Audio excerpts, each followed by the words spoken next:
वैसे आप यहाँ देख सकते हैं बहुत ज़्यादा जानवर हैं यहाँ पे। एशिया की ये सबसे बड़ी मंडी है सोराब रोड के पास और बहुत भारी तादाद में यहाँ पर जानवर आया है। जो व्यापार हैं और जो ख़रीदार हैं उनमें जो कॉन्फ्लिक्ट है हमेशा से वो हमें नज़र आता है इस मंडी में। लोगों की भी बहुत बड़ी तादाद यहाँ पर मौजूद है। साउथ पंजाब से, साहिवाल से, उकाड़ा, इस एरिया से बहुत ज़्यादा जानवर हमेशा से ही आता है और यहाँ पर कुछ लोग भी मेरे साथ मौजूद हैं। उनकी ओपिनियन लेते हैं कि वो कितना जानवर यहाँ पर लाए, कितना बिक गया और आया यहाँ मंडी में। जो सहूलियात दी जानी चाहिए थी इंतज़ामिया को वो दी गई हैं। कॉस्ट के हवाले से ही बात करेंगे इन तमाम चीज़ों पर। अस्सलाम वालेकुम। वालेकुम। कैसे हैं आप? कहाँ से आए? उकाड़ा से जी। उकाड़ा से आए। कितने जानवर लाए वहाँ से? 50 जानवर जी। 50 जानवर लाए। तो कितने बिके? 40 बिक गए। 40 जानवर बिक गए।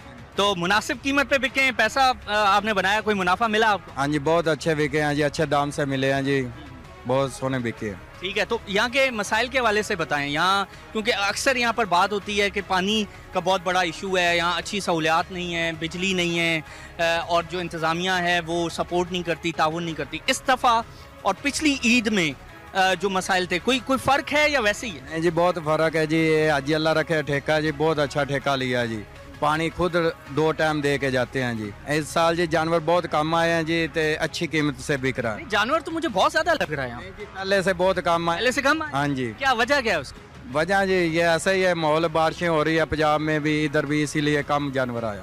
ठीक है, तो आपकी कोशिश ये है कि अपने 10 दाने भी वो बेचकर ईद से पहले घर चले जाएं? इंशाअल्लाह ताला जी, हम लोग की यही कोशिश है, आज बिक जाए, आज हम अपने घर में चले जाएं। ठीक है, बहुत शुक्रिया जी। आप क्या कहेंगे?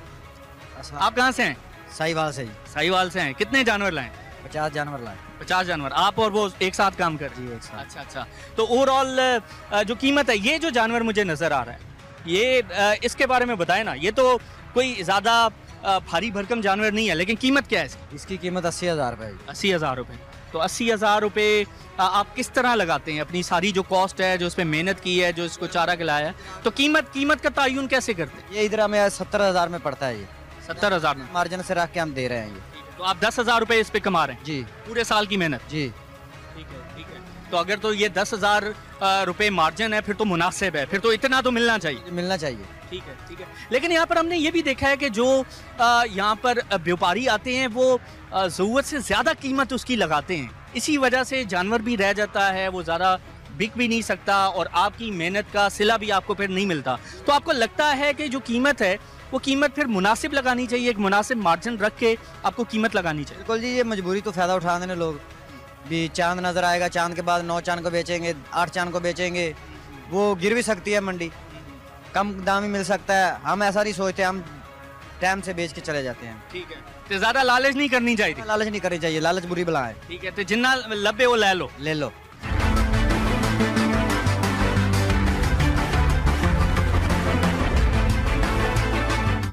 वैसे आप यहाँ देख सकते हैं जानवर बहुत भारी तादाद में है और उसके साथ साथ अच्छे खासे सेहतमंद भी हमें नज़र आ रहे हैं कि जो यहाँ पर जानवर लाए हैं साउथ पंजाब से, उन्होंने ठीक ठाक उस पर मेहनत की है और वो definitely at the end of the day वो चाहते हैं कि उसके बेहतर उसे प्रॉफिट, बेहतर उससे उसका जो मार्जिन है वो उसे मिले और दोबारा जाके वो अपने इलाकों में जाएं, वहाँ पर अपने बीवी बच्चों के साथ ईद भी करें और उसके बाद ईद के बाद दोबारा से री इन्वेस्ट करें लाइव स्टॉक सेक्टर के अंदर। और ये साइकिल इसी तरह चलता है। इसके जो मालिक हैं उनसे बात करते हैं और देखते हैं क्या कहते हैं। अस्सलाम वालेकुम। वालेकुम। आपका है जानवर जी। क्या कीमत क्या है इसकी? इसकी 220। 2,20,000। 2,20,000। 2,20,000 नहीं लगा रहे वो इसके लगा रहे हैं 170। कौन लगा रहे? ये बाबूजी। नहीं तो आप भी तो 2,20,000 लगा रहे हैं। 2,20,000 ज्यादा नहीं है? ज्यादा नहीं है, इसके पानी पिलाई भी नहीं हो रही इसकी, साल इसको पालते हैं। नहीं तो लेने वाला तो अपनी गुंजाइश के लिहाज से लेगा ना। बात है। तो ये तो बार्गेनिंग रहेगी। आप कहेंगे 2,20,000, लेने वाला कहेगा 170। मेरे ख्याल से 170 भी ज्यादा लगाया इसका। ज्यादा नहीं लगा इसका, कम लगा है। कम लगा है? तो क्या आपका खर्चा कितना हुआ इसका? ये हमारा खर्चा साल का हिसाब किताब, इसका कितना खर्चा बताएंगे हम। अच्छा, ये टोटल खर्चा 2,20,000 है। हाँ। तो ये अभी इसमें आप मुनाफा नहीं ले रहे? मुनाफा तो है इसके अंदर। तो व्यूअर्स ये कह रहे हैं कि ये 2,20,000 का जानवर है, इस पे इनका ठीक ठाक खर्चा हुआ है। एक और साहब हमारे साथ मौजूद है, उनसे पूछते हैं। ये बड़ी एक इंटरेस्टिंग डिबेट होती है व्यूअर्स। जब भी यहाँ पर हम आते हैं मंडी में तो लोग मुख्तलिफ अपने एनालिसिस भी देते हैं कि जी मैं जानवर को अच्छी तरह पहचानता हूँ कि उसकी क्या कॉस्ट है, उसका क्या खर्चा है और जानवर को उसकी जान फटक करके जानवर लिया जाता है। जी, इस पे क्या खर्चा क्या हुआ? मैं एक्चुअली आपको बताता हूँ इसकी शुरू से लेकर आखिर तक की कहानी। ये हमने 60,000 का परचेज किया आज से 1 साल पहले। ठीक है। इसके ऊपर 8,000 रुपये माह का खर्चा है। कैलकुलेशन करें 2 लाख समथिंग कुछ का बनता है। 2.20, 2.25, 2.10 में हम इसको सेल करने के लिए यहाँ पर आए हुए हैं। है तो खूबसूरत जानवर, है तो खूबसूरत जानवर, अपने बाड़े का है, हमारे अपने फार्म हाउस से रिहायशी। तो मैंने अगर लेना हो कितने में देंगे? तो आपके साथ इंशाल्लाह बहुत बेहतर हम आपके सात कोऑपरेट करके आपको देंगे। ठीक है, तो वो कोऑपरेट क्या होगा? कोऑपरेशन की डेफिनेशन भी बताएं ना। कोऑपरेट ये होगा कि आपको तकरीबन हम 1.95 तक का ये आपके लिए। यार 1.95 तो मेरी गुंजाइश नहीं है। की मोहब्बत, आपका इखलाक, पूरी मीडिया का इखलाक हमारे साथ, ये सिर्फ मीडिया के लिए है और मीडिया वालों के लिए है। आप मीडिया वाले भाइयों ने हमारा बहुत साथ दिया है, इंतजामिया ने बहुत साथ दिया है, यहाँ की आर्मी ने हमारा बहुत साथ दिया है, यहाँ के लोगों ने हमारे साथ। Thank you very much. आपके इखलास का शुक्रिया, लेकिन 1.95 मेरी गुंजाइश नहीं है। आपकी नहीं है, कोई मसला नहीं। कैमरा बंद करें फिर बाद में बात करें। Thank you very much. वैसे आप देख सकते हैं बहुत अच्छा जानवर है यहाँ पर, और इसके अलावा आप यहाँ पर भी आप देख सकते हैं कि ये बहुत भारी तादाद में यहाँ पर हमें जानवर नज़र आ रहे हैं। तो जानवरों की जो तादाद है बहुत ज़्यादा है, लेकिन मैं यहाँ पर देख रहा हूँ कि इंतज़ामिया के जो उन्होंने सहूलियात देनी थी, जो पानी यहाँ पर देना था, जो यहाँ पर डॉक्टर्स का बंदोबस्त करना था, क्योंकि अभी रिसेंटली हमने देखा कि कॉन्गो वायरस के हवाले से काफ़ी सारे इश्यूज़ उठे हैं और हलाकतें भी हुई हैं बलूचिस्तान के अंदर भी, यहाँ कराची के अंदर भी। तो ये भी एक फेयर फैक्टर है जिसकी वजह से लोग थोड़े रिलक्टेंट रहे हैं, और बारिशों की वजह से भी जो है वो इम्पैक्ट हमें काफ़ी ज़्यादा नज़र आया है। डॉक्टर यहाँ पर आए हैं, उन्होंने कोई इसकी वैक्सीनेशन की या इंजेक्शन लगाए? कोई डॉक्टर नहीं आया, कोई कुछ नहीं आया। नहीं तो ये जो बीमारियां हैं तो फिर तो जानवरों से बीमारियां आती हैं ना सर। लगवा के लेके आते हैं हम वहाँ से। कहाँ से लगाते हैं? पंजाब से टीका लगवा के लेके आते हैं, इनके भावलपुर शहर से। भावलपुर से टीके लगा। हाँ। यहाँ मेरी डॉक्टर से बात हुई है, वो तो कह रहे हैं कि जी ये अक्सर जो जानवर हैं उनकी वैक्सीनेशन नहीं हुई है, तो यहाँ पर लोग आएंगे, वो वैक्सीनेशन कराएंगे, तो फिर हम उन्हें एक सर्टिफिकेट देंगे, वो यहाँ पर जानवर बेच सकते हैं। नहीं भाईजान, कोई डॉक्टर हमारे पास नहीं। आप किसी की बात नहीं मानते? नहीं। बहुत शुक्रिया, थैंक यू वेरी मच। लेकिन बहरहाल व्यूअर्स, ये इंपॉर्टेंट इशू है कॉन्गो वायरस का। लोगों की जो ओपिनियन है, डिफरेंस ओपिनियन, उसकी रिस्पेक्ट करनी चाहिए, लेकिन इशू है इंपॉर्टेंट। क्यों सर, इशू है? बिल्कुल इशू है, मगर यहाँ पे आप हमें ये भी बताएं, मीडिया बोलता है कॉन्गो वायरस, आखिर कॉन्गो वायरस है क्या? हम वैक्सीन करा के लेके आते हैं अपने फार्म से। वैक्सीनेशन कहाँ से कराते हैं? भावलपुर से कराते हैं। हमारे फार्मों के अपने डॉक्टर होते हैं जो कि हर हफ्ते, हर 15 दिन के बाद वो हमें चेक करने के लिए डॉक्टरों को यहाँ पे आते हैं। सारी चीज़ें होती हैं, कोई मसला नहीं होता, मगर यहाँ बोलते हैं इशू बनाया हुआ है कॉन्गो वायरस। हमें खुद नहीं पता एक्चुअली है क्या। नहीं, एक्चुअली पाकिस्तान के अंदर जो तालीम का मसला है वो तो आपको पता है ना कि यहाँ पर कितनी लोग एजुकेटेड हैं। यहाँ पढ़े लिखे बंदे को नहीं पता कॉन्गो वायरस के। बता देता हूँ, अगर ऐसी चीज़ आई है वो बलूचिस्तान में आई है, ना ही पंजाब में आई है, ना ही सिंध में आई है, ना ही और कहीं आई है। सिर्फ ये चीज़ पाई गई है बलूचिस्तान कोयटा के अंदर। और ये जो भी इशू, 8 बंदे तो मरे हैं। ये इशू उठाए, वो लोग जो मरे हैं वो भी कोयटा के हैं। 2 लोग मंडी में मरे, वो भी कोयटा से और बलूचिस्तान से ताल्लुक रखने वाले लोग हैं। नहीं, लेकिन आप प्रोफेशनल बंदे, मुझे बताएं कि क्या ये बेहतर नहीं है कि बेहतर तौर पर वैक्सीनेशन हो, तमाम चीज़ें हो, ताकि आपका कारोबार भी तरक्की करे, लोग भी मुतासर ना हो? हम पे बिलीव करे। हमारा कहने का मकसद ये है कि अगर हम यहाँ गाड़ी इंटर करते हैं, यहाँ पे एक ऐसी जगह होनी चाहिए जब गेट से जानवर एंट्री होता है वो यहाँ पर चेक करें। अगर उसका खर्चा 200 रुपये है तो हम 200 रुपये देंगे, वहाँ पे डॉक्टर बिठा दें। फी जानवर 200 रुपये देना कोई इतना मुश्किल नहीं। कोई मुश्किल नहीं है, जब हम 500 रुपये का उसको दिन में पानी प्रोवाइड करें। डॉक्टर अगर होगा तो आप वैक्सीनेशन कराने को तैयार हैं? बिल्कुल तैयार है। लेकिन क्या ये डॉक्टर आया पिछले 8-10 दिनों में यहाँ पर आपके पास? कोई डॉक्टर नहीं। कोई डॉक्टर नहीं, कोई डॉक्टर नहीं।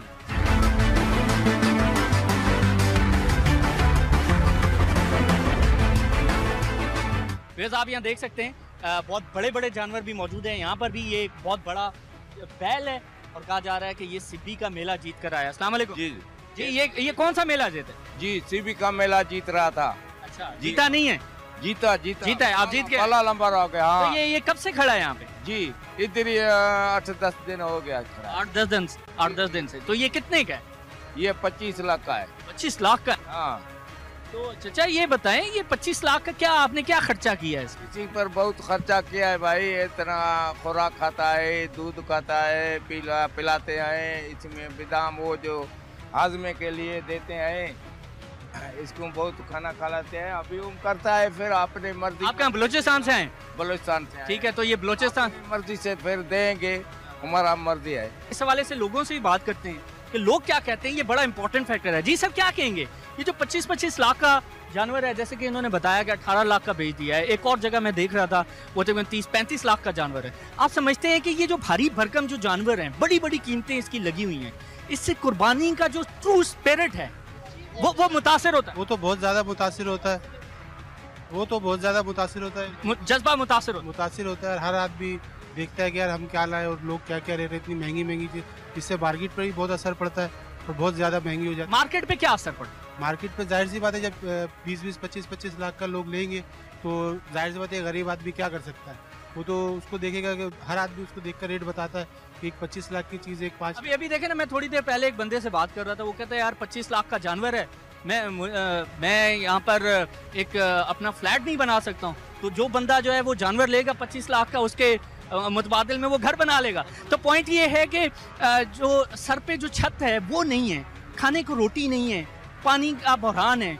लेकिन इतने बड़े बड़े जानवर जो लोग अफोर्ड कर सकते हैं, जिनके पास सरमाया है, जो ब्लैक इकॉनमी से पैसा लेकर आए, वो बड़े बड़े जानवर लेते हैं, तो वो पूरी मार्केट को, सिस्टम को, कुर्बानी के जज्बे को खराब करते हैं, बिल्कुल खराब करते हैं कुर्बानी के जज्बे को भी, और फिर गरीब आदमी उसकी वजह से बहुत ज़्यादा पिस जाता है। तो ये जो गरीब बंदा है, इसने तो मेहनत की है ना, इसने तो मेहनत की है, इस पे खर्चा किया है, इसको खाया है, खिलाया है, पिलाया है, इसको हर चीज़ दी है, तो फिर ये क्या करेगा? ये क्या कर सकता है? जानवर ना बेचे यहाँ पर आप, मतलब जानवर तो बेचे, जानवर की एक कीमत होती है ना, उसके हिसाब से जानवर बिकना चाहिए। अब जो 25 लाख रुपए का आप इसकी कीमत तो देखिए, 25 लाख रुपए में एक गरीब आदमी तो अपना एक घर बना सकता है, बहुत कुछ कर सकता है वो चाहे तो, मगर दूसरे गरीब आदमी तो इससे ज़्यादा 120 गज का फ्लैट बना लेगा कराची में, बिल्कुल बना लेगा, फ्लैट नहीं घर बना सकता है आराम से वो अपना। तो आपको लगता है ये होगा 25 लाख का? हाँ नहीं, माशाल्लाह चीज़ तो नज़र आ रही है कि अच्छी है, बहुत खूबसूरत है और कदावर भी है, जान भी अच्छी है उसकी, मगर अब लेकिन ऐसे जानवर गिनती के होते हैं। तो आप समझते हैं कि इन चीज़ों को डिस्करेज करना चाहिए? हाँ बिल्कुल, इनको डिस्करेज करना चाहिए।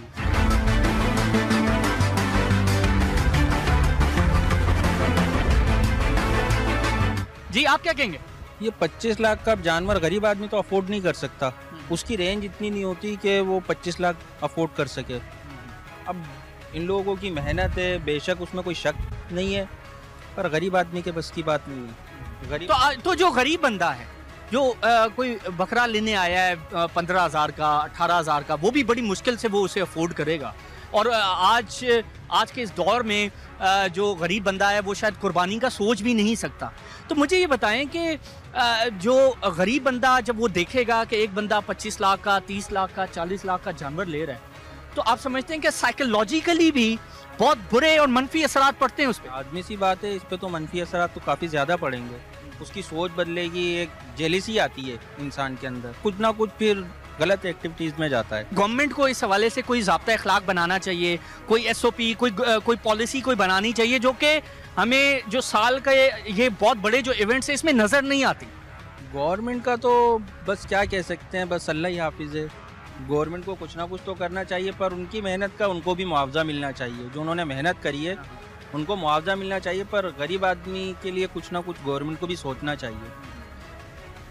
कोई ऐसी पॉलिसी बने कि जिसके तहत जिसने मेहनत की है, अब जैसे ये चचा हैं, इन्होंने मेहनत की है तो इनका सिला भी मिले, लेकिन दूसरी तरफ जो मार्केट डिस्टर्ब हो रही है, जो गरीब बंदे पे मनफी असर पड़ रहे हैं, वो भी उसको भी रोका जाए।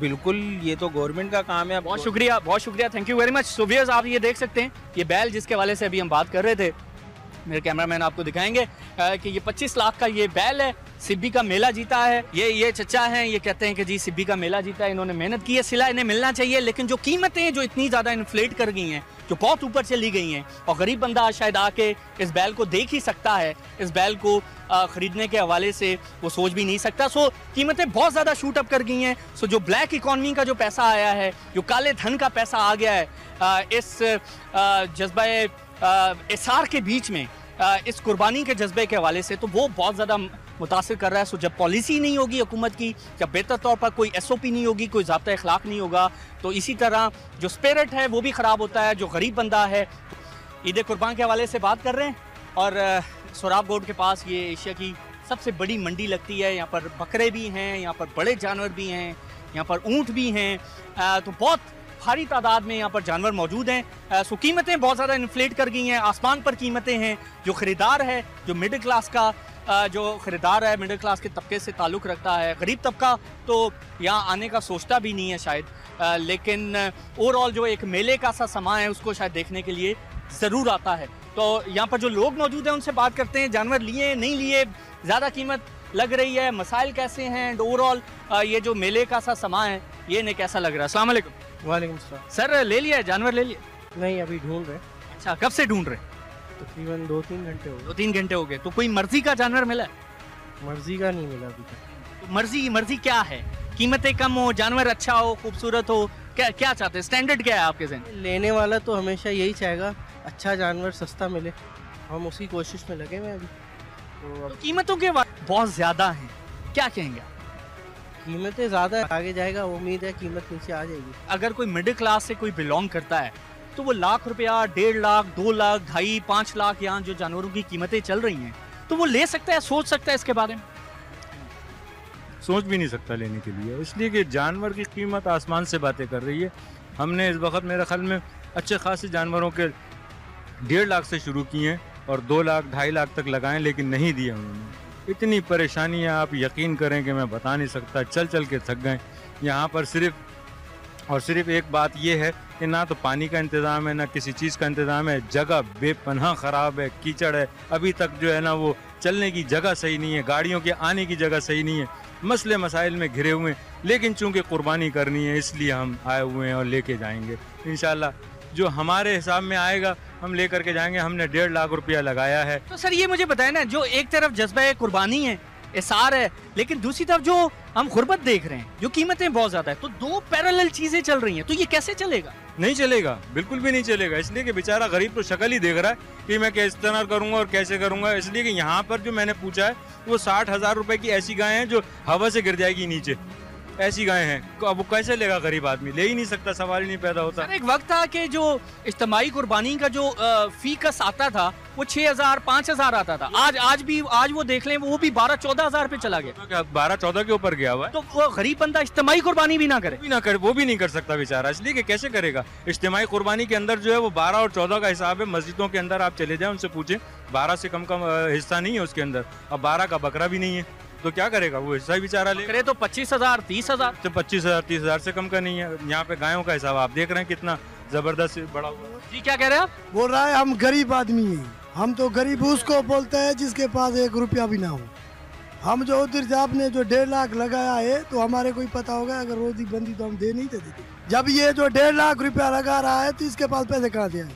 आप देखें ना, हर बंदा अपनी सहूलत के लिहाज से नहीं। सर देखें गुजारिश है सर, गुजारिश है, आपको भी आपका जायज हक मिलना चाहिए, जायज मुनाफा मिलना चाहिए। हम ये बात कर रहे हैं, जनरलाइज बात कर रहे हैं दोस्त। जब 3,000 की बात थी तो वहाँ से गाय 2,000 में मिलती थी, 5,000 में 6,000 में हम दे देते थे। इधर कराची वालों को दुआएं करते थे। अभी जो कोई ऐसा ही आदमी आता है भाई इसके 50,000, अभी क्या मीडिया वालों ने लगा रखा है ना, वारिस हो गया है। जो मतवसत तबका है, हर बंदा तो लाख रुपए की गाय नहीं ले सकता ना। हम तो वो बात कर रहे हैं ना, ये थोड़ी बात है जो सारे अमीर रहते हैं, उस बात है। तो मुझे ये बताइए, आप यहाँ देखें ना, ये कितने लोग खड़े हैं, हर बंदा लाख 1.5 लाख की गाय लेता है? नहीं लेता। आपकी नजर में कीमत बहुत बढ़ गई है, और ये जो मिडिल क्लास के लोग हैं हमारे समेत, जो अगर नहीं ले सकते, एक टाइम का खाना एक आदमी का 200 रुपए। सर यहाँ की सहूलियात बताएं, इंतजामिया ने, हुकूमत ने कोई सहूलत दी? आपको पानी दिया है, यहाँ पर बिजली दी है, यहाँ पर सफाई है, कैसा है? सफाई नहीं है। जो बिजली है वो जनरेटर चलते हैं, उसके पैसे अलग हम अपने जेब से देते हैं। बाकी लोग जो हैं बिजली के पैसे जेब से देते हैं। जनरेटर लेते हैं, वो भी अपने मर्जी से पैसे लेते हैं। दूसरे जो ये सहूलत वाला मसला कह रहे हैं, उधर से जानवरों का पैसा आप से उतारने से पहले जेट बना देते हैं, जो जगह पहाड़ी पे सड़ देते हैं, जगह खड्डे पे सड़ देते हैं। कोई मसला नहीं हल सकता। जो जानवरों को पानी वाले पड़े हैं, वो जानवर बीमार हो गए हैं, जिसके 3 लाख का जानवर है, लाख का भी नहीं बिक रहा। ये बताएं, हुकूमत पंजाब ने,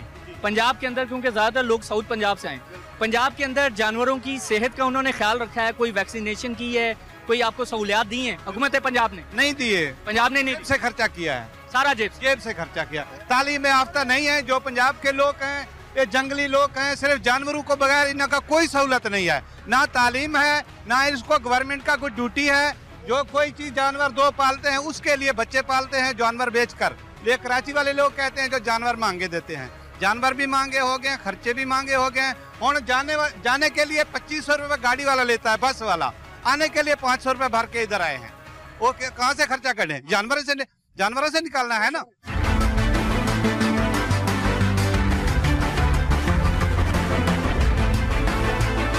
यहाँ जानवर ले लिया आपने? नहीं, अभी तक तो नहीं लिया है। कीमत इतनी ज्यादा है कि अनअफोर्डेबल। अच्छा, बिल्कुल आसमान तक पहुँच गई। आसमान से बातें कर रही हैं रेट तो भैया। ठीक है, तो यहाँ पर जो साउथ पंजाब से हैं, अभी मेरी उनसे बात हो रही थी, वो कहते हैं यार हम इस पे मेहनत करते हैं, हमारे इतने खर्चे होते हैं, गवर्नमेंट सपोर्ट नहीं करती, हम साउथ पंजाब से, साहिवाल से, उकाड़ा से, रहीम यार खान से जानवर लाते हैं, यहाँ बेचते हैं, तो हम क्या करें? तो अब ये दोनों में जो गैप है, अभी थोड़ी देर पहले हम बात कर रहे थे कि उनको खर्चा हुआ है, उनका जायज़ मुनाफा मिलना चाहिए।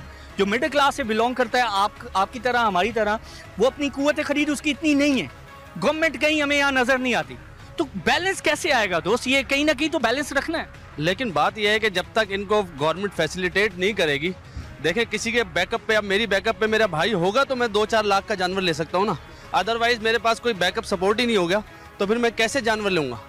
तो जब तक इनको बैकअप सपोर्ट गवर्नमेंट की तरफ से नहीं मिलेगा, गवर्नमेंट इनको फैसिलिटेट नहीं करेगी, तो इन लोगों का बेचारों का काम नहीं होगा। अब जैसे कि यहाँ पे फैसिलिटेट, अभी जब बारिश हुई है, कितनी कीचड़ थी यहाँ पे, कितना गंद मचा हुआ था यहाँ पे, इनको कोई फैसिलिटेट नहीं कर रहा था। गवर्नमेंट इनसे सिर्फ इनकी जगह के पैसे लेती है और अपना काम सीधा कर लेती है। ये तो गवर्नमेंट की पॉलिसी ना होने की वजह से और उनकी सपोर्ट ना होने की वजह से खरीदार पे भी मनफी असर पड़ा है और व्यापारी पे भी पड़ा है। खरीदार पे तो हमारे पे तो सबसे ज़्यादा असर पड़ा है ना, क्योंकि हम लोग निकलते हैं, अब हम देखते हैं लाख रुपए का जानवर लेना है तो हम उसमें देखते हैं अच्छे से अच्छा। अब जब यहाँ पे आके हम देखते हैं तो 4 लाख का जानवर 8 लाख में, 10 लाख में, 20 लाख में। अबे भाई क्या हो गया? इतनी महंगाई थोड़ी करी है। आपकी कुव्वत खरीद क्या है? 1,00,000-1,50,000 तक, 1,00,000-1,50,000 का ले सकते। लेकिन यहाँ हम देख रहे हैं कि जानवर की कीमत 2.5, 2.20 तक है। अब जो जानवर हमें पसंद आता है उसके तो 3 लाख से अबव पैसे, तो अब हम उसके लाख रुपए लगाते हैं तो व्यापारी भी थोड़ा सा तंग हो जाता है इसकी वजह से कि उसकी कीमत खरीद नहीं है। उसकी मेहनत, वाकई मेहनत का तो हम इनको सिला दे ही नहीं सकते ना, पैसे तो मेहनत के मिलते ही नहीं है। लेकिन ये कि ये चाहते हैं कि इनके अपने जो अखराजात हैं वो पूरे हो जाएं, वो कवर हो जाएं। हम भी यही सोचते हैं कि यार हमारे जो बच्चे हैं, अब बच्चों को लेके आते हैं, बच्चे जिस पे हाथ रखते हैं वो 5 लाख से कम का जानवर। उस बात है, बट ओवरऑल अब मुझे बताएं, ओवरऑल मंडी के अंदर आपको इंतजाम बेहतर लग रहे हैं पिछले साल की बनिस्बत? पिछले साल की बनिस्बत देखें बेटर देन होता जा रहा है, आहिस्ता आहिस्ता आहिस्ता आहिस्ता इंप्रूवमेंट आ रही है मंडी में। जैसे कि पिछले 16 ब्लॉक थे, आज 22 ब्लॉक हो गए, ठीक है ना, अब तो बढ़ भी रहा है। लेकिन ये है कि फैसिलिटेट गवर्नमेंट को करना चाहिए, जब इनसे फीस ले रहे हैं पूरी तो यहाँ पर पानी होना चाहिए, हर चीज़ इनको अवेलेबल होनी चाहिए। अच्छा सर मुझे बताएं, कोंगो वायरस का वो फियर बहुत ज़्यादा था, हलाकतें भी हुई पाकिस्तान में, तो आप समझते हैं कि उसकी वजह से भी इम्पैक्ट पड़ा है मंडी पे, लेकिन कीमतों पे शायद इम्पैक्ट नहीं पड़ा। अगर कोंगो वायरस ने ज़्यादा इम्पैक्ट क्रिएट किया है तो शायद कीमतें गिरनी चाहिए थी। लेकिन बात यह है कि कीमतें गिरना या ना गिरना एक अलग बात है, वो एक अलग ट्रैक है। लेकिन कोंगो वायरस के लिए इनको वैक्सीन करनी चाहिए गवर्नमेंट को। फिर मैं यही बोलूँगा कि गवर्नमेंट को फैसिलिटेट इनको करना चाहिए। जब तक गवर्नमेंट इनको बैकअप नहीं देगी, अब ये बेचारे पंजाब से आते हैं, कराची की मवेशी की दुनिया की सबसे बड़ी मंडी है ना, एशिया में, तो एशिया में लगती है ना मंडी, तो एशिया की सबसे बड़ी मंडी यानी कि मीन्स के दुनिया की सबसे बड़ी मंडी। अब ये है कि ये लोग बेचारे आते हैं 2-4 पैसे कमाने के लिए आते हैं, इनको फैसिलिटेट जब तक गवर्नमेंट नहीं करेगा तो फिर काम नहीं चलेगा, इस तरीके से नहीं चलेगा। Thank you very much. वेज आप देख सकते हैं लोग यहाँ पर बहुत बड़ी तादाद में आ रहे हैं और यहाँ पर हम देख रहे हैं कि जो सड़कें हैं वो भी यहाँ पर बेहतर तौर पर नहीं बनी। यहाँ पर अभी रिसेंटली बारिशें हुई और यहाँ पर जो गंद है, जो गलाजत है वो भी बहुत ज़्यादा है। बहरहाल मसाइल बहुत सारे हैं, आगे चलते हैं, कुछ और लोगों से बात करते हैं।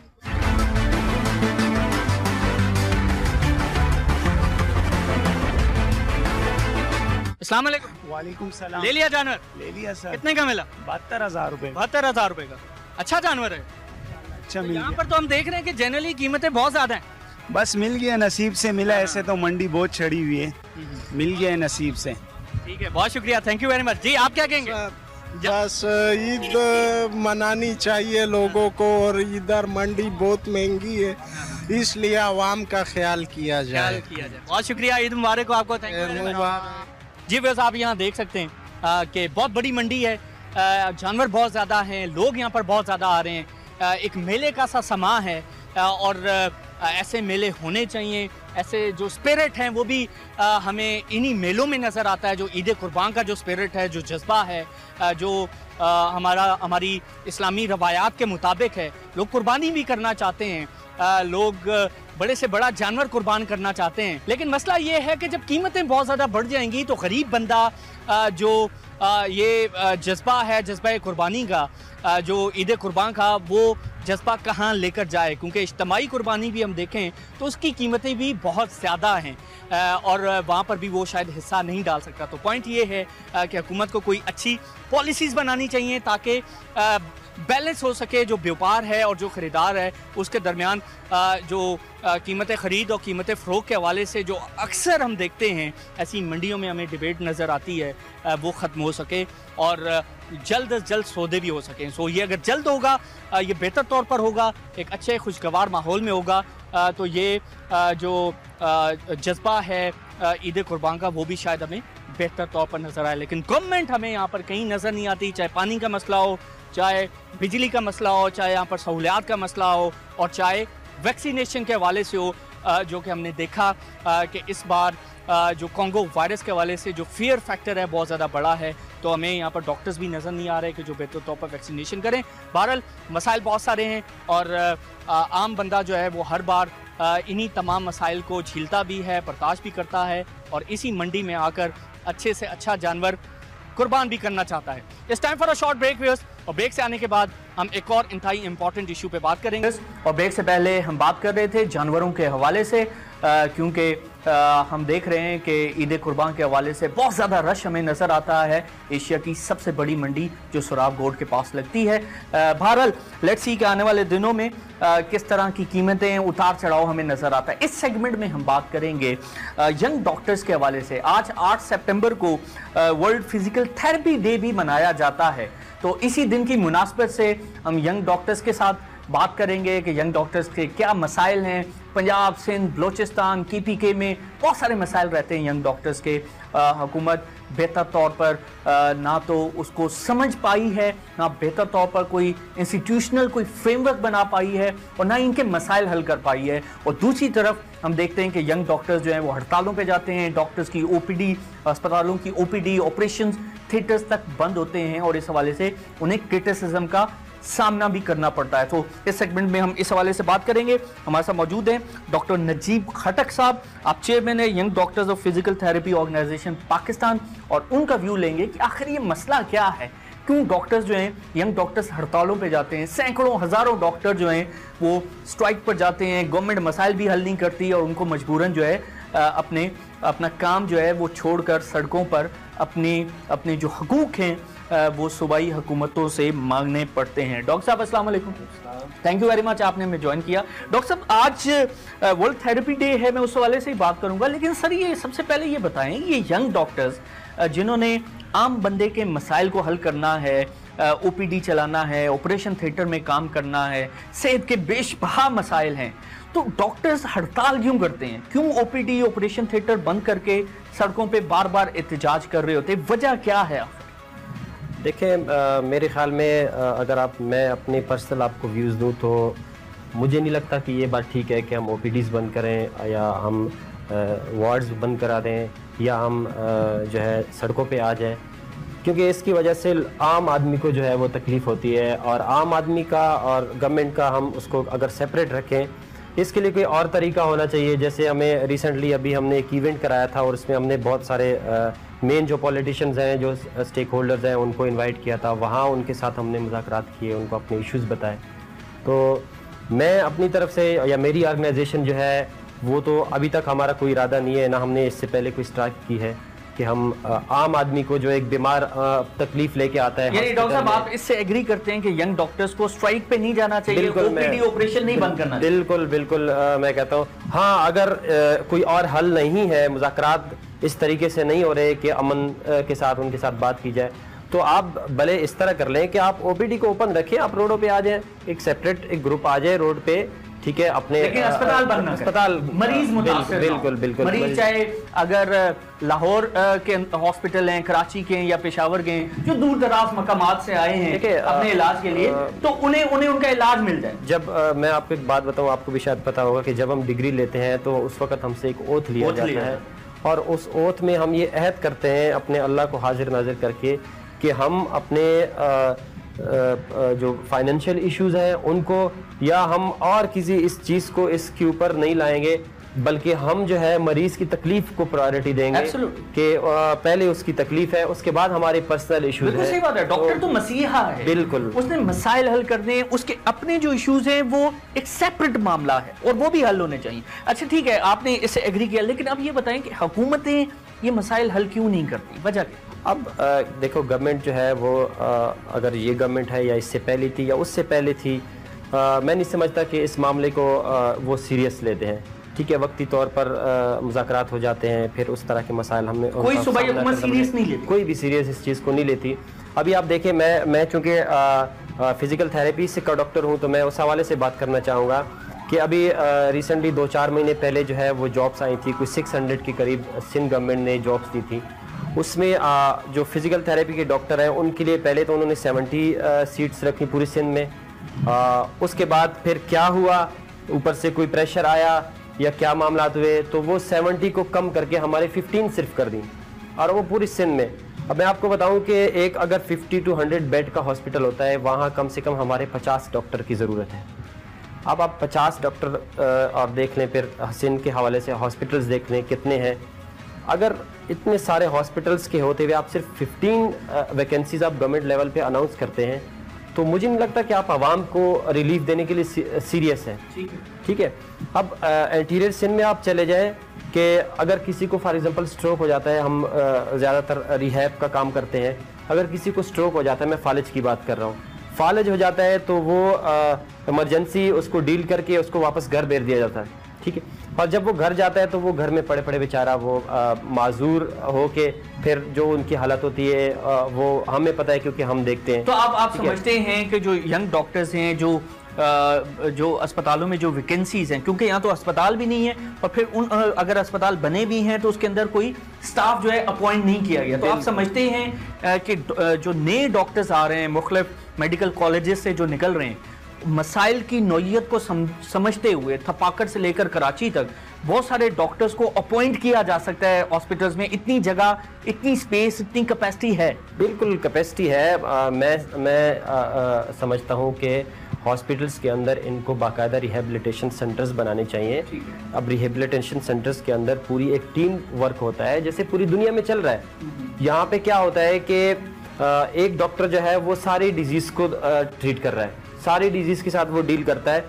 जब एक स्पेसिफिक डिजीज़ के लिए एक स्पेसिफिक डॉक्टर बैठ जाएगा तो मेरे ख्याल में वो डिजीज़ को ट्रीट भी अच्छी तरीके से किया जाएगा, लोगों को भी रिलीफ मिलेगा। अब एक पूरी टीम होती है रिहेबिलिटेशन की, उसके अंदर सर्जन भी होता है, उसके अंदर डॉक्टर ऑफ फिजियोथेरेपी भी होता है, उसके अंदर साइकेट्रिस्ट भी होता है, ठीक है, उसके अंदर जनरल फिजिशियन भी होता है। वो एक पेशेंट को अपने लिहाज से जो है वो देख रहे होते हैं। आप पूरी दुनिया में देख लें, आप यूरोप में देख लें, इसी सिस्टम से काम हो रहा होता है। यहाँ देखें कि जितने बड़े बड़े हॉस्पिटल्स हैं इनमें रिहेबिलिटेशन का कोई सोच ही नहीं है कि कोई एक उस तरीके से काम किया जाए कि रिहैब प्रॉपरली की जाए। यहाँ पे बस ना पेशेंट को अवेयरनेस है कि वो उसको जो बीमारी है वो किस डॉक्टर और इसकी ज़्यादा जिम्मेदार आई थिंक गवर्नमेंट है, क्योंकि ना तो वो हेल्थ के हवाले से कोई बेहतर पॉलिसी बनाते हैं, ना बेहतर तौर पर फंडिंग इसके लिए करते हैं। हम अपनी नेशनल इनकम का सिर्फ 0.4% जो है वो हेल्थ पर खर्च करते हैं, और उसके अंदर भी करप्शन है, उसके अंदर भी हम देखते हैं बहुत सारे मसाइल हैं, अपॉइंटमेंट्स अच्छी नहीं होती और इनकॉम्पिटेंस है, और ये तमाम मसाइल अपनी जगह पर हैं। अच्छा डॉक्टर साहब, ये बताएं कि आज वर्ल्ड फिजिकल थेरेपी डे है, ये दिन हम क्यों मनाते हैं, और आपकी जो ऑर्गेनाइजेशन है young doctors of physical therapy organisation Pakistan, ये इस हवाले से क्या कर रही है? देखिए, आज जो यंग फिज़िकल थेरेपी डे है, वर्ल्ड फिज़िकल थेरेपी डे, ये स्पेशली मनाई जाती है उन लोगों के लिए जो माजूर हैं, जो फालिज ज़दा लोग हैं, या जो CP चाइल्ड्स हैं, क्योंकि हम इसमें कहते हैं कि मूव टुवर्ड्स द लाइफ, कि आप अपनी ज़िंदगी की तरफ दोबारा आएँ, वापस आएँ।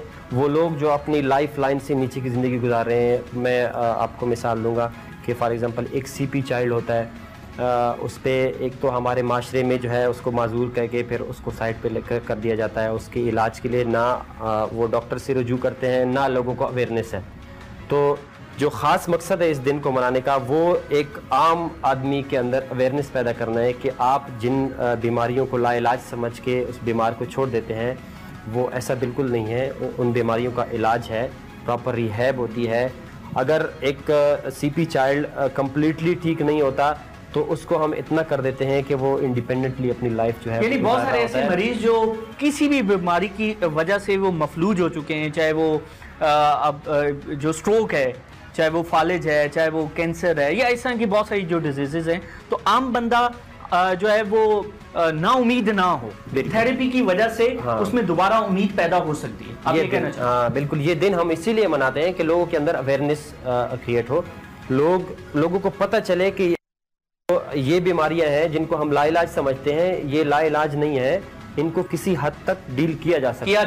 डॉक्टर साहब जबरदस्त, ये बहुत आप अच्छा काम कर रहे हैं। लेकिन सर, ये इससे पहले तो हमने पाकिस्तान के अंदर एटलीस्ट कोई ऐसी ऑर्गेनाइजेशन नहीं देखी, मैंने एटलीस्ट नहीं देखी, जो थेरेपी के हवाले से लोगों में कोई उम्मीद पैदा कर रही हो, कोई जज्बा पैदा कर रही हो, उन्हें एजुकेट कर रही हो, उन्हें अवेयर कर रही हो। तो इससे पहले भी कोई ऐसी ऑर्गेनाइजेशन थी या ये ऑर्गेनाइजेशन अभी बनी? ये हमारी अभी ऑर्गेनाइजेशन बनी है, young doctor physical therapy organisation Pakistan के नाम से। अभी इसको चंद ही महीने हुए हैं, ठीक है, और उसमें अच्छे खासे मेंबर्स हमारे साथ हैं। इससे पहले हमारी एक पेप्टा के नाम से एसोसिएशन है जो काउंसिल के लिए काम कर रही है, ठीक है। वो चूँकि हमारे वो सीनियर्स हैं, तो वो उसके साथ साथ हमने ये महसूस किया है कि जो यूथ है वो मेरे ख्याल में ज़्यादा अपने एफर्ट पुट ऑफ कर सकती है। तो उसलिए उसके हवाले से जो है ना, हमने ये एक ऑर्गेनाइजेशन को तरतीब दिया है। इंशाल्लाह हमने अवेयरनेस पे अभी वर्कशॉप्स भी करने हैं, इसके साथ साथ कॉन्फ्रेंस भी करने हैं, आम आदमी तक हमने रसाई करनी है, उनको बताना है, हमने उन्हें एजुकेट करना है, उन्हें बताना है। तो सर ये बताएं ना, ये फिजिकल थेरेपी जो ऑर्गेनाइजेशन है यंग डॉक्टर्स की, ये सरकारी अस्पतालों में काम करेगी या प्राइवेट अस्पतालों में काम करेगी? क्योंकि यहाँ पर बहुत सारे मसाइल हैं। आम बंदा सरकारी अस्पताल में जाता है, उसे अच्छी सर्विसेज नहीं मिलती, तो वो बेचारा अपनी जेब से पैसे खर्च करने को तैयार होता है प्राइवेट हॉस्पिटल में जाने को कि उसे बेहतर इलाज मिल जाए, लेकिन वहाँ पर भी बहुत सारे मसाइल हैं। तो ये जो आपकी जो ऑर्गेनाइजेशन है, ये कहाँ पर काम करेगी? क्योंकि आम बंदे को नहीं पता है। देखिए, हमारी जो ऑर्गेनाइजेशन है, इसके जो ऑब्जेक्टिव्स हैं, मेन ऑब्जेक्टिव्स, उसमें एक हमारी डिमांड है गवर्नमेंट ऑफ पाकिस्तान से कि जो ताल्लुका लेवल पे है वो वहाँ पे रिहेबिलिटेशन सेंटर्स बनाया जाए और हमारा एक अलग से सिस्टम बनाया जाए कि हमारी फंडिंग भी अलग से हो। क्योंकि मैं आपको बताऊं कि इंटीरियर को छोड़ दें, आप पंजाब के किसी भी इलाके में चले जाएं, गाँव में, वहाँ भी किसी को पता नहीं है कि जो मैं फालिज पे इसलिए आ रहा हूँ कि ज़्यादातर लोग यहाँ पे फालिज की वजह से मफलूज होकर घर में रह जाते हैं, तो उन लोगों को पता ही नहीं है। हमारी ये डिमांड है कि अगर तालुका लेवल पे एक रिहेबिलिटेशन सेंटर बनाया जाए और वहाँ पे पूरी टीम रखी जाए, तो मेरे ख्याल में ये बहुत बेहतर तरीका हो जाएगा कि आप बिल्कुल बेसिक यूनियन लेवल पे जाके एक पेशेंट को जो है आप फायदा पहुँचाएंगे, आम बंदे की रिसाई हो जाएगी। अब जहाँ तक बात है गवर्नमेंट या प्राइवेट, हमारे जो मेंबर्स हैं वो प्राइवेट सेक्टर में भी हैं, वो गवर्नमेंट सेक्टर में भी हैं, लेकिन चूँकि अभी ये रिसेंटली स्टार्ट हुई है हमारी ऑर्गेनाइजेशन, जो हमारे मकासद है वो ये है कि हम जो है ट्रस्ट बनाएंगे, हम अपनी ऑर्गेनाइजेशन की तरफ से ट्रस्ट बनाएंगे और हम फ्री ऑफ कॉस्ट जो है वो ट्रीट करेंगे पेशेंट को, क्योंकि हमारी ट्रीटमेंट जो है थोड़ी सी कॉस्टली है और फिर बहुत लेंथी है, प्रोलॉन्ग ट्रीटमेंट। तो गवर्नमेंट अगर सपोर्ट करे तो आप बेहतर तौर पर काम? बिल्कुल, अगर हमें गवर्नमेंट सपोर्ट करे तो मैं पहले भी वहाँ पे जब इवेंट किया था तो मैंने उनको बोला था कि मैं आपको 200 वॉलंटियर्स दूंगा, आप उनको यूज करें, वो फ्री ऑफ कॉस्ट आपके साथ गवर्नमेंट से बात करें। और आपका ऑब्जेक्टिव अच्छा है, आपकी इंटेंशन अच्छी है और अल्लाह करे कि गवर्नमेंट जो है वो फैसिलिटेट करे। हम इसी हवाले से आज के दिन की मुनासबत से जो वर्ल्ड थेरेपी डे आज जो मनाया जा रहा है, इस हवाले से आपसे बात करना चाह रहे थे। डॉक्टर साहब, जाते जाते ये कुर्बानी के हवाले से हमें बताएं, 13 तारीख को ईद है, जानवरों की भरमार है, पूरे मुल्क में लोग जो हैं वो जानवर ख़रीद रहे हैं और कुर्बानी का जो जज्बा है, इस सारे कुर्बानी का जो हज़रत इस्माइल अलैहिस्सलाम का जो हम इस्लामी फरीज़ा जो मनाते हैं आज के दिन, उसको ज़िंदा हम रखना चाहते हैं। तो सर ये बताएं ना, ये कॉन्गो वायरस की वजह से लोग बड़े डरे हुए हैं, ये किस हद तक मुतासिर कर सकता है और लोग इससे कैसे बचें? ये क्विकली देखिए, जहाँ तक मुतासिर होने की बात है तो ये चूँकि इस दफ़ा ये सामने आया है कॉन्गो वायरस जो कि जानवरों के हवाले से, ठीक है, वो तो आपको जानवरों का जो डॉक्टर है वो अच्छी तरह बताएगा, लेकिन जहाँ तक मेरा ख्याल है कि अगर हम प्रिकॉशन लें, बाकायदा मास्क पहन के जाएं और जो प्रिकॉशन आपने मीडिया पे भी आप माशाल्लाह से अच्छा लोगों को अवेयरनेस दे रहे हैं, वो अगर प्रॉपरली अगर प्रिकॉशन लिए जाएं तो फिर कोई खतरे की बात नहीं, कोई डर की बात नहीं है। ठीक है, तो इसकी कोई थेरेपी है या नहीं है? नहीं, इसकी थेरेपी नहीं है। डॉक्टर साहब बहुत शुक्रिया, थैंक यू वेरी मच। इसकी कोई थेरेपी नहीं है, लेकिन it's a serious issue. Congo virus को देखकर बेहतर तौर पर जो गवर्नमेंट साइड पर जो इंतजामिया है उसको इस हवाले से इंतजाम करने चाहिए। बहरहाल आज वर्ल्ड फिजिकल थेरेपी डे है, वो मनाया जा रहा है और डॉक्टर नजीब खट्टर साहब की जो ऑर्गेनाइजेशन है young doctors of physical therapy organisation Pakistan, इस वाले से अच्छा इनिशिएटिव ले रही है, इंटेंट अच्छी है, ऑब्जेक्टिव अच्छा है और गवर्नमेंट को इस हवाले से बेहतर तौर पर कोई SOP, कोई ज़ाब्ता अखलाक, कोई बेहतर पॉलिसी बनानी चाहिए, क्योंकि हमारा हेल्थ डिपार्टमेंट, सरकार का हेल्थ डिपार्टमेंट फारिग है। उसने कभी भी हमने देखा ना तो अच्छी तगड़ी पॉलिसी बनाई, ना अच्छा कोई इंस्टीट्यूशनल फ्रेमवर्क बनाया और ना इसमें कोई कोऑर्डिनेटेड एफर्ट हमें नज़र आती है। सो वफाक से NFC के तहत जो फंड्स आते हैं प्रोविंशियल कैपिटल में, वो प्रोविंशियल कैपिटल में ही रह जाते हैं, वो लाहौर से आगे साउथ पंजाब या अपर पंजाब में नहीं जाते, मियां वाली चकवाल में, और इसी तरह जो कराची में आते हैं वो कराची से थपाकर या दूसरे अजला में, मीरपुर खास, हैदराबाद, दूसरे अजला में नहीं जाते। तो दिस वेरी इंपॉर्टेंट कि इस वाले से बेहतर तौर पर कोई स्ट्रैटेजी बनाई जाए। It is the need of the hour. हमारी तरफ से यही कुछ। आदिल जिलानी को इजाज़त दीजिए, अल्लाह हाफ़िज़।